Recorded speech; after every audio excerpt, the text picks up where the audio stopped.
Baking your own bread at home not only can save you a whole lot of money, but it also ensures that you know what ingredients are going into the food that your family's eating.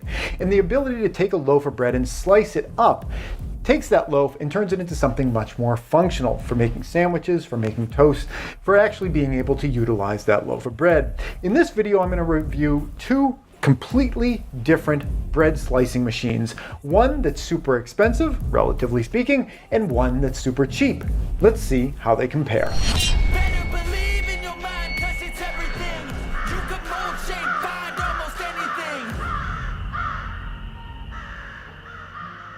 Hey everybody, this is Praxis. In this video, I'm going to be comparing two different bread cutting machines, systems, depending on how you want to look at it.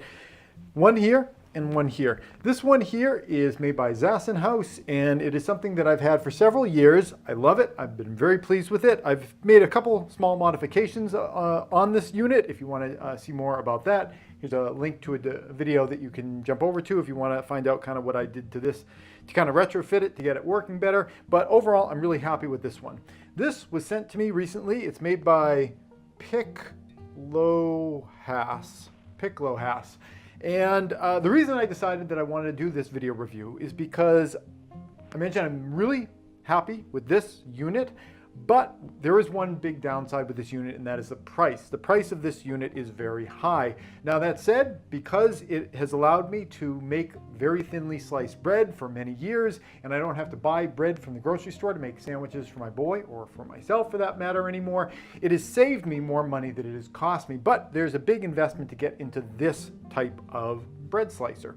So I wanted to compare it to this because this bread slicer is much less expensive. So when I was approached by the company and they asked me if they wanted me, or if I wanted to do the review, I said yes, I'd be interested in doing that because I know for a lot of people it's difficult to jump into this. So I wanted to see, if they are comparable. Now I'm coming into this, as you can imagine, with a little bit of a bias because I really love this bread slicer, but I'm going to give this one a really good shot and see if it is anywhere near comparable, because the price difference between these, like this one is 10 times more expensive pretty much than this here. Now I do want to mention I'm using the knife that was sent to me by the same company, Piklohas. I suggested they should send me a knife so I don't use my own bad knife, and then it seems like, oh, maybe your knife was lousy. So I'm using their cutting tool and their knife while I do this. And the bread that I'm going to be using is a loaf of bread that I baked this morning. This is kind of a crusty surfaced loaf of bread. When I picked out this unit here, I wanted to make sure that I had something that could cut through really thick crusty bread and cut through it thinly. So what I'm going to be doing is cutting this loaf of bread in half using the Piklohas knife, and I'm going to slice half of it with this and half of it with this, and we're going to be comparing kind of the quality of the cut and also to some degree the speed, because one thing I like about this system here is that it's pretty fast. Maybe this one's going to be just as fast. So let's cut this bread in half. The knife works pretty well. That went right through. Oh, okay, well I got to say right off the bat, the knife is pretty good. It's a lot better than the knife I usually use to cut my own bread. It went right through. It didn't break off bits of the crust on the corner. Okay, well, their knife is good. In terms of durability and whether it's going to hold up over time, it feels like a well-made knife. It's got a full tang all the way through the handle there. I get the sense that this is a really good knife in terms of its durability, but that was a really, really nice cut. It is a serrated knife, which is a little bit more of a pain in the butt to sharpen. Not that big of a deal, but it's a little bit more of a pain in the butt than a non-serrated knife, but that cut through that really, really easily. I'm going to talk just a little bit about their device here. It has a little locking, unlocking pin on the side here, and it's got different grades of thickness that you can cut. There's a 1/2 inch, 3/4 of an inch, and an inch thickness options that you can use when you're cutting through here. It's kind of, you got to make those quantum steps. It's not infinitely divisible. So it does it in quarter-inch increments, but starting with 1/2 inch, you can't do a quarter-inch slice with this system. It has a little area for for collecting breadcrumbs, which at the time of this recording, and I've never used it before, seems a little bit silly to me. Like, are they all really going to go in there? I imagine they're going to go everywhere, but I guess we'll find out. There's a little magnet over here for holding knives onto the device. Maybe if you had a smaller knife, the knife will kind of click right to there. This big knife I think would fall right off of there, but I guess it's kind of like a safety thing for when you're moving this around. If you had a smaller knife, it can click to the magnet. As to whether that is valuable or not, I guess it depends on what kind of knife you're using. This knife here, I feel like it would fall right off. This unit here is infinitely divisible. There's a little knob here, and I can go all the way down to like a 1 millimeter thick slice, although I don't think I could actually pull that off with this.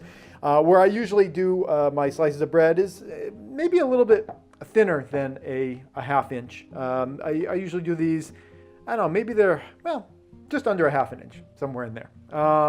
But this one can go open to about like 3/4 of an inch. So I'm going to set this one for about a 1/2 inch. So we're doing apples to apples here. And while I do this demonstration, I'm going to be playing for you a fresh new cut from Preptopia Records about a man in a love triangle with 2 bread slicing machines, and he can't decide which one he truly loves.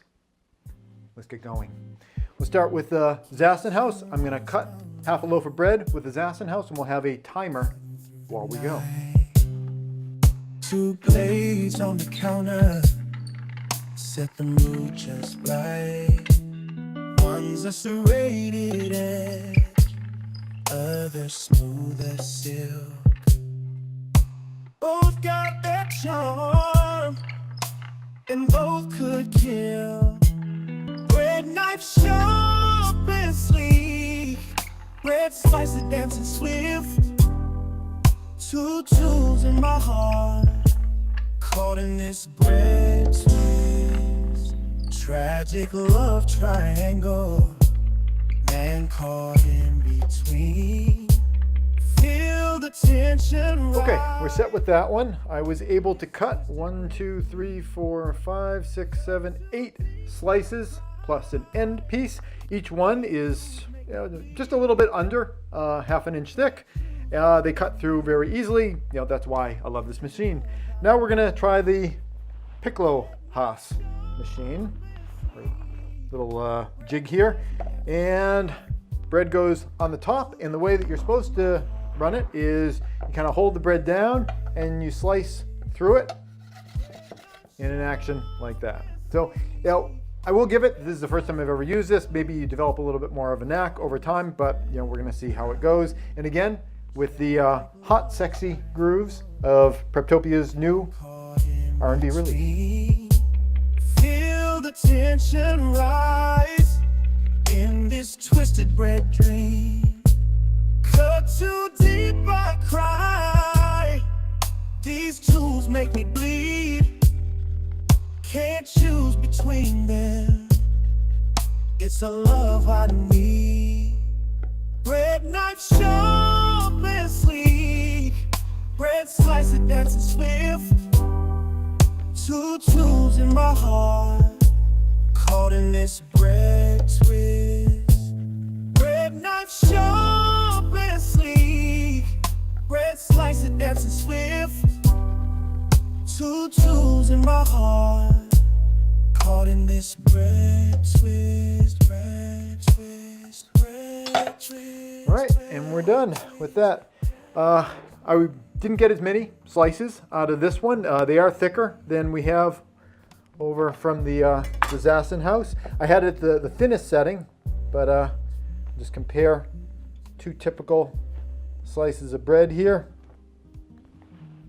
So this is the piece from the Piklohas, and this is the piece from the Zassenhaus. And this one is quite a bit thinner. It's like maybe, this one's about maybe 2/3 the thickness of this one. So you are able to get a thinner slice of bread from this unit.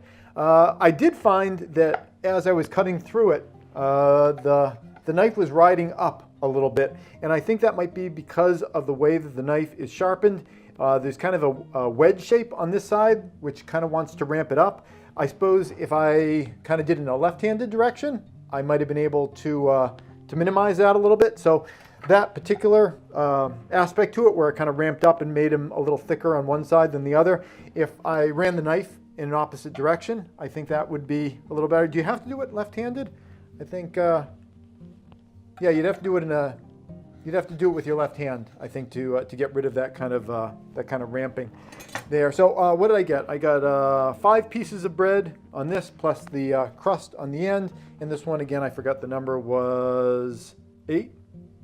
So I got 8 instead of 5, and these are a little thinner. In terms of ease of use, it's very easy to use, and I think it really comes down to cost in the end. I think that the results you get from the Zassenhaus slicer, they are thinner, and they are something that would be, I think, for most people better for a sandwich because it's thinner.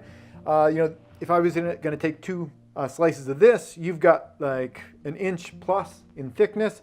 So the results, I think, are a little superior with the Zassenhaus slicer, but at the same time, you could buy 10 of these for the price of 1 Zassenhaus slicer. So maybe if you don't have the money to buy something like this right off, you could get something like this. And, you know, if you can fly with sandwiches that are made with 2 pieces of bread that add up to, you know, about an inch and change, and you can do that for a couple of years, you can take that money that you saved by not having to buy bread at the store, and you can, you know, save up that money, and eventually maybe you could get something a little bit more expensive, or maybe, you know, you're totally fine with this, and thick sandwiches are the way that you like to rock and roll either way. So there you go. There are the 2 units, Zassenhaus. I'm going to put a link down in the description below to this one. I'll put a link down in the description below to this one. I don't see them really as being competitors because from a price standpoint, they just live in 2 completely different environments. While I love this one, you know, this one's not bad. If I did not have the money to swing this one right off, I think I probably would go for this. It works really well, and as long as it's saving me from having to buy bread at the grocery store, I'm going to be saving money, and then I can put that towards other kinds of kitchen tools and items in the future. That's it. I hope you found this video helpful, and thanks for watching. Hey YouTube preppers, if you enjoyed this video, here's another that I think you might like. But before you click on it, I wanted to take a moment to thank all the people you see on the right-hand side of your screen. They help to support all the work that I do here over at patreon.com. If you'd like to join them and get your name added to the list, the link's below.